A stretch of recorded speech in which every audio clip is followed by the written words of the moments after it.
What's up, guys? Ben here bringing you another video. We're getting ready for the game launch. I'm recording this on Tuesday morning. The game will launch midnight on Friday. I wanted to put together sort of a refresher video on sort of what to expect over the next couple of weeks in regards to competitive Call of Duty. I think a lot of this, if you've been around the scene for a couple of years, you may know from sort of these sort of pieces and sort of what to expect from a calendar perspective. But I also wanted to put together a video for people that are maybe a little bit newer, maybe started watching in the middle of last season and haven't really been here for a game launch. So what I'm going to discuss kind of covers all sort of facets from pro players to top amateurs to people like me that really more consume all this content on what to expect starting from Friday until the first day of the season. So let's dive in. All right, so the first thing I'm going to cover, and this is going to really start on midnight of game release and go pretty much through most of November, is launch tournaments. It's really going to get split into two different categories. I'm going to break them down. We're going to start with category one, which is sort of game battles and UMG tournaments. These ones will legit, and I'm not joking, start right when the game launches. Usually the first couple of tournaments are at like 1 a.m., 2 a.m. Eastern. There's always sometimes server issues on launch. They're not always going to start at midnight, and you usually have some big ones over the weekend. So I'm here looking at the Game Battles website on Modern Warfare 2, and you see that they've already got listed like sort of bigger entry tournaments here. You see a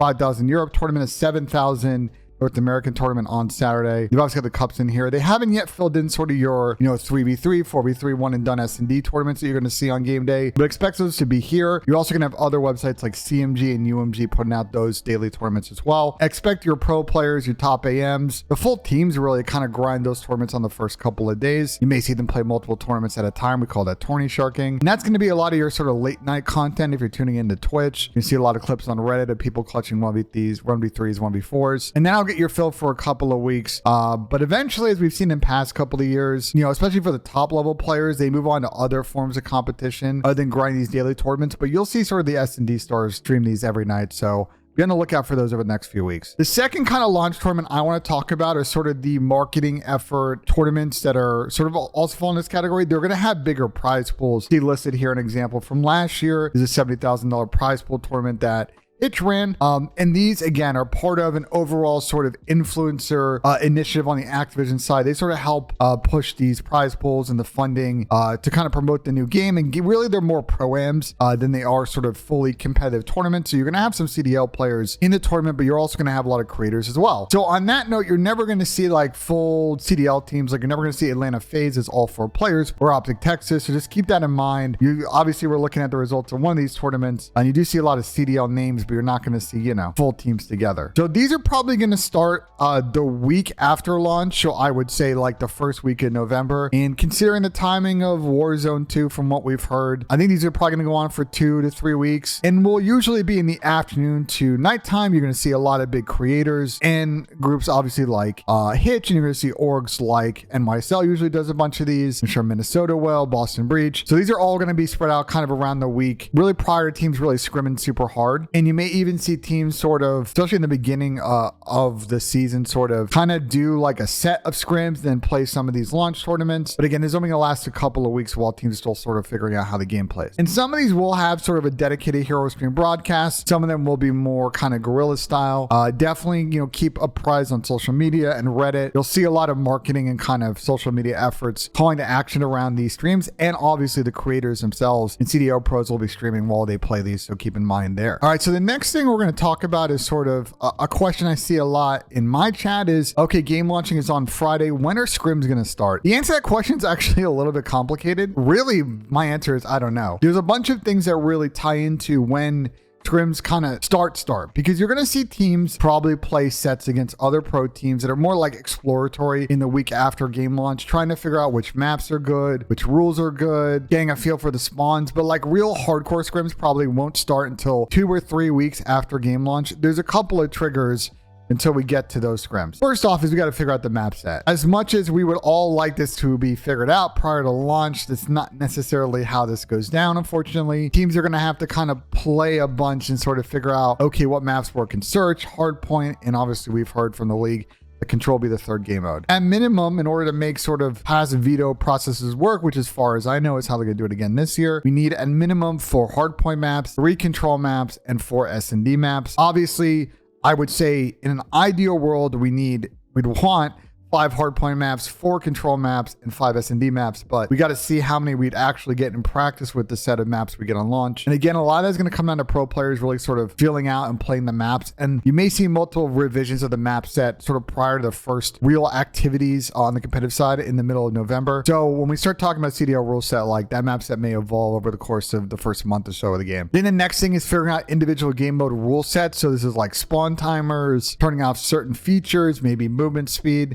This will only come with reps and sort of feeling out the pace of the game in sort of an overall kind of community conversation. This usually happens pretty quick. I would say probably within the first 2 weeks of the game coming out. We'll have a good feeling like what the rule set is. There may be some changes that need to be kind of done over a title update, but that's a sort of later conversation. The final thing as well is also making sure there's no lobby issues. So in the past, sometimes scrims take a while to start because there are issues with kind of getting everybody in a custom game lobby, getting coaches in Codcaster, for example. The developers are usually super like quick to fix these things, but just keep in mind if there's any kind of lobby issues that sort of prevent sort of everybody getting in and sort of playing a game without having to reset and all this other stuff, it might push that back sort of a week or two. So kind of putting that all together, my expectation is that we may see scrims a little bit faster than we have in previous years. I'm thinking we're going to start seeing some teams playing the back end of next week. So we're talking, you know, the first week in November, and then real scrims are going to start the second week in November. Keep in mind, past years, the first event was the end of January. Now the first real stuff is going to be on the pro side in the beginning of December. So you don't have these like 3 months to mess around in scrims. Teams are going to want to get in right away, get better, because they've really only got about a month to get and feel out the game, understand sort of what the rules, how the system they want to play, get comfortable with situationals before they actually got to start earning CDL points. And for top amateur players, it's going to be even quicker than that. All right, the next thing, again, we're talking about sort of stuff that affects everyone is sort of 8s. Again, this is good content for people like myself. We're going to enjoy watching stuff late at night. We've seen 8s kind of split into sort of 2 different flavors over the years. You've got the 8s SND scrims and SND sort of wager pools, and we've seen sort of the respawn pro 8s. You know, back in the day, we're talking like Ghosts, AW, IW, like 8s on the pro side were popping. You get probably like 2 to 3 series before scrims started around 6 or 7 p.m. Eastern. And then after scrims were over, usually late night, you got about 2 to 3 series as well. So that was sort of when the 8 scene was popping. In the last couple of years, and this is even really prior to CDL, like Black Ops 4 era as well, like, you know, we've seen sort of pro respawn 8 sort of die to an extent. Like they will pop up and people will play them for a couple of weeks here or there, but eventually once like people can scrim every day, haven't really played a lot of respawn 8s, to be honest. From the respawn 8 side, I expect we're going to see a bunch of them within the first 2 or 3 weeks. Again, people are sort of want to play the game as much as possible and get a feel, but the minute that they can scrim hard with their team, I think respawn 8s will probably die again. It's a really interesting sort of dynamic, because the one thing I always look for in respawn 8s is, you know, what pros are playing them and what top amateurs are playing them. Because any top AMs that are getting in those 8s lobbies and frying usually means they have the respect of pro players. So as we talk about like the Major 1, Major 2 roster mania, that might be an early indication on players teams may be thinking about if they want to make a change down the line. Just keep that in mind. But I don't expect these 8s to go on like past Thanksgiving. But hopefully they do, because they're great content. And then you got SND 8s, and these were actually pretty popular throughout most of the season last year. Usually Tupac, who is the coach on the Atlanta FaZe side, like his crew usually runs these, playing 2 or 3 sets, SND wagers. They're pretty fun to watch. You get kind of a mix of pro players that are grinding, top amateur players, up and coming underage players. I think they're pretty cool. You probably see them pretty early again within sort of the first week of the game coming out, again, as long as there's no lobby issues. And I think these will run a little bit longer. We'll see these going on like towards the spring. So those are 2 different version of 8s you're going to see over the course of the next few months. I think the fourth thing is rule sets. So there's, once again, sort of nuance to this. There's 2 different rule sets we're talking about here. So there's a CDL rule set, and then there's sort of the online tournament rule set. The CDL rule set usually would get like a V.1 or a V.5 within the first week to 2 weeks of the game coming out. This is sort of the prelim. Hey, this is where we're thinking rule set. There might be some outstanding questions around maps and modes that they're still sort of figuring out, you know, individual game settings. And this will also cover any weapon, kill streak, attachment sort of restrictions. This is sort of your Kickstarter to a lot of the GA conversations and all that stuff. And we'll get to that sort of later at the sort of end of this video. But I would expect usually we see sometimes upwards of 2 revisions of the CDL rule set before the first couple of cups are played. Again, depends on sort of the state of the game on launch and sort of what are the outstanding questions, sort of finish that overall thought process. But the CDL will publish this on this website. So like, here's an example from last year. You see that over the year, they actually had a bunch of revisions to this rule set. They list the maps and modes. Your game settings are listed here. Restricted items across, you know, weapons, secondary weapons, attachments, what have you. You also get for challenges tournaments here, they'll usually outline the veto process and how that will work. So this will be a go stop. Keep checking this league page and they'll tweet out sort of when this is updated. I'm sure Spencer will tweet it out too. Spin a Spence. So again, I expect probably a publish on this maybe next week, back end of next week. If at latest will probably be the week after, but they got to get this rule set out so people can scrim, and obviously there'll be Challenger Cups coming on, so be on the lookout for this. The final kind of rule set is sort of the GB and UMG rule set, and the reason that I split these is, again, the CDL rule set is not going to be updated 50 times after the game launch. The GB and UMG rule sets and CMG rule sets will update pretty quick, and this kind of ties in that GA conversation, because what's going to happen is the game's going to come out, there's going to be some broken or OP things, and the first thing is those items will get restricted in these SND tournaments because people complain to the refs all the time. You're going to see tweets from GB, from UMG, from CMG saying, hey, going forward, these things are going to be restricted, and their rule sets may kind of not be totally in line with where the CDL is thinking. So just keep that in mind as you play tournaments. This gets really funky for participants because that actual individual rule set thing may vary between different tournament providers. And we talk about the launch tournaments as well that are more of a marketing exercise. Those may have different rules too. So don't be surprised if your favorite player's team gets DQ'd for a map because they mess up the rules, so they got to restart. This happens every year because it's too confusing. People have different thought processes on where the game should go with restricted items. Be on the lookout for those. We'll see we'll have a better sense, I think, on like Saturday or Sunday what stuff's sort of broken and needs to be fixed by the developer and temporarily restricted. But keep that in mind as you either play in some of these tournaments or watch that. There's going to be some misalignment here and it's going to take a sec. All right, so the final thing I want to talk about is fixes, title updates, and sort of gentleman agreements. So there's a lot to kind of unpack here. Let me start with Codcaster. So normally the last couple of years, Codcaster has worked on launch, but is a very useful tool for tournament providers, for anyone like me or Tommy that's going to be streaming and want to sort of, spec an 8s lobby, spec a tournament, hoping that works on launch, that all the features of the great sort of Codcaster they built over the last few years work as well, like changing colors, changing team names. I'll be on the lookout for that and see if that works on launch. Sometimes it's a little buggy and they need to fix it a few weeks in, but one thing I'm looking forward to. Lobby issues is another thing. So especially with custom games, sometimes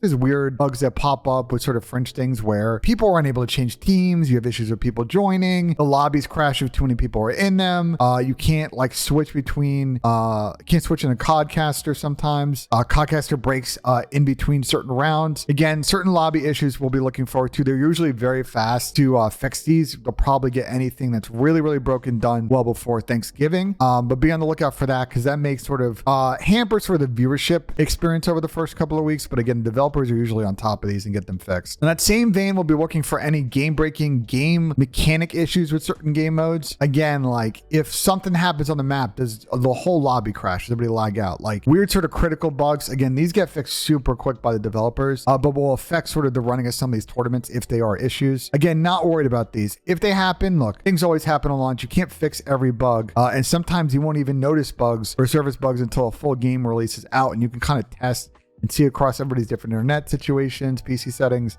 etc. So be on the lookout for official communications from developers, from the Call of Duty League if there are any major issues, tournament providers, and what sort of workaround stuff is. There are also specific employees that work at the studio who are sort of communication leads. Those people will sort of surface post-game launch, and they'll probably get retweeted, reaggregated by everybody. So if there are any major issues, don't worry. Workflows will surface. Everybody kind of figures out how to make things work until they get fixed, but looking to see if there are any of those issues popping up. The second and kind of last thing in this category is spawn issues. So there are every year some broken spawns, some weird situational happens and everything goes sideways. People spawn in 15 different parts of the map. You're going to see, I swear to God, it happens 10 times before the first event. Some coach, one coach from every team will tweet out some clip from Codcaster of like, look what happened to our team getting screwed in this situation, which is fair. You feel for them. Really, the best you can do about these spawn issues is for all these teams, they just get all these clips, they send them to the developer, and usually within the first couple of hot fixes or title updates, they fix whatever priority or weird kind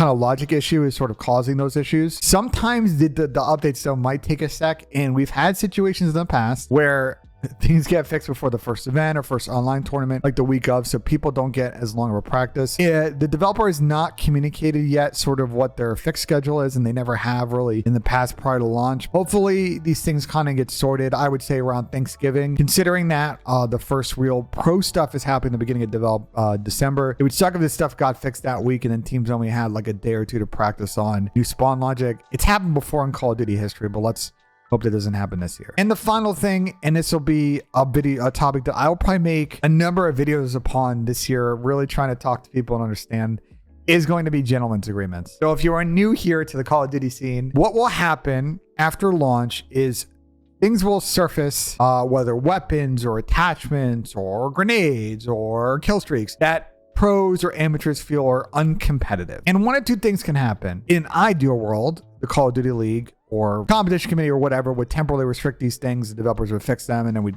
either keep that restriction or move forward. What's really going to happen is in these tournaments and scrims, people are just going to agree to gentlemen's agreements not to use these things until they're actually added as a restricted item in the CDL rule set. There's been a million arguments on GAs and all that stuff over the years. I've talked about it 59 times on the flank. I think the biggest thing I can remember on the GA front last year was around snipers. Basically, if you were not here for the beginning of the last game, the pro thought snipers were OP. They banned them, and then everybody in the community was raising their arms this doesn't make sense. Y'all are being lame. And basically the pro players got bullied to an extent, putting snipers back in. And it turns out they weren't actually that OP. So we might see the same thing happen again. For me, I think in an ideal world, again, there would be a committee that sort of got all the stakeholders, and they would sort of help kind of guide this process very quickly and efficiently, which is what really needs to happen. But that's not really how it works. It's going to be pro players in the DM group kind of figuring stuff out and then kind of letting people know sort of what the restrictions are. It gets even more complicated because in Europe, those amateur players also sort of have their own sort of amateur GA committee of one in North America as well. So there's 3 different GA groups going on, trying to figure kind of the rule set out. So again, I'll cover it on my YouTube channel. You'll see it on Reddit. You'll see it on Twitter. We'll cover it on the flank, obviously, but there's going to be a lot of conversation about game mechanics and this and that sort of once the game